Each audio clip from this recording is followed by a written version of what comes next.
It is a brand new week. It is the month of July. I am so happy you are here. I am here to share with you my menu plan and so much more. I hope you stay, and I hope you share with me your menu plan. I would love to know what you make for dinner. Like, if you do you do a menu plan? Do you do it just day by day? Do you open up the freezer and say, hey, this is what we're gonna have? Or do you do like a monthly menu plan? Are you super organized and just, I don't know, just let me know. Let me know how you plan for your dinners. I do a weekly menu plan, and I kind of look over what I have.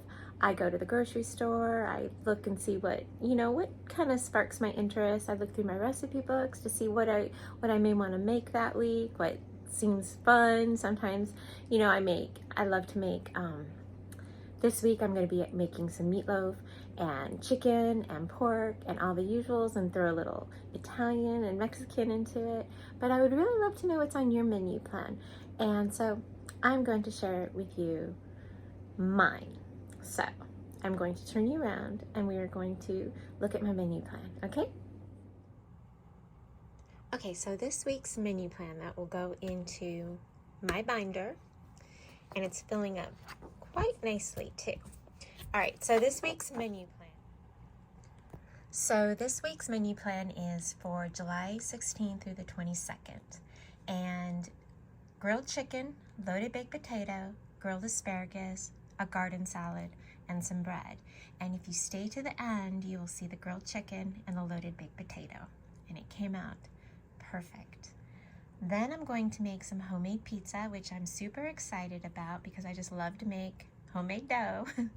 And then we're going to have some $1 million spaghetti with steamed broccoli. And I think steamed broccoli is one of my very favorite vegetables. Garlic bread, cucumber and tomato salad, because my garden is just filling up with cucumbers. I'm so happy. And then meatloaf with homemade mashed potatoes and gravy, steamed peas, and a garden salad. And I always think steamed peas go really well with meatloaf. And so that takes us to the grilled pork chops. Now, I always said I think macaroni and cheese goes really well with grilled pork chops, but this time I'm going to mix it up a little bit, and I'm going to do a pasta salad, a cold pasta salad because it's summer, kind of like a suddenly salad.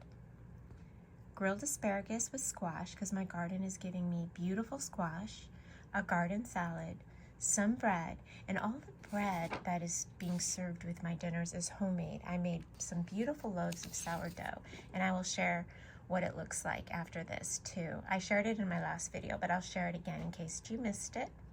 And that leads us to family fun night, where we go someplace out to eat or take out someplace fun. And then that leads us to the freezer fun. And what I'm going to do is I'm going to just take out everything that's in the way. Like, I'm going to cook up like half a bag of French fries. I'm going to cook those up. Half a bag of tacos or taquitos, or half a bag of peas, or things that I have in there that are kind of almost on their way out. Like they're not like quite a full meal for everybody. So I'm going to make all this stuff, and it's going to be quite the buffet of a bunch of different foods. So I think that's going to be fun.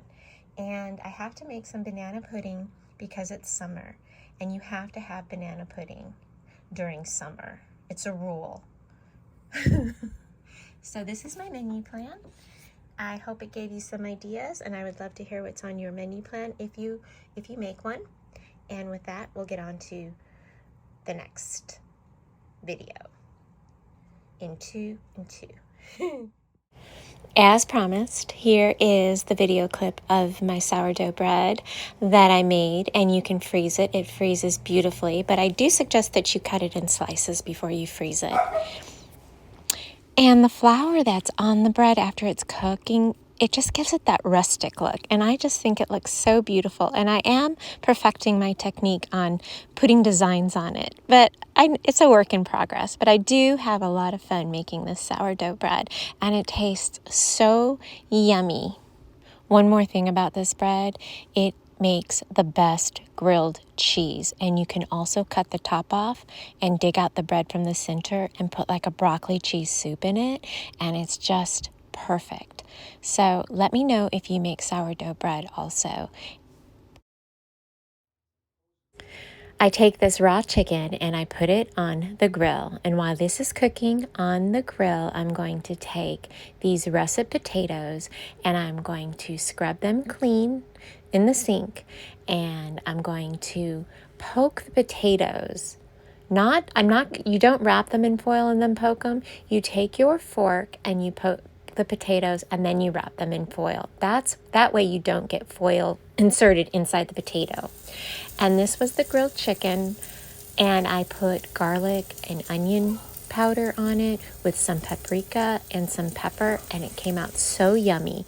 And then these were the potatoes, and they came out perfect with some butter, sour cream, and cheese. And then, veering off of my menu plan, I wanted to show you this beautiful green juice that I made. Y'all know I'm an avid juicer, and this is kale, lemon, and celery. It is such a great juice. I wanted to make sure I showed you the diner sign that I have in my dining room, and I'm sure I've showed it to you before, but I wanted to show it to you again. And with that, always remember you are enough.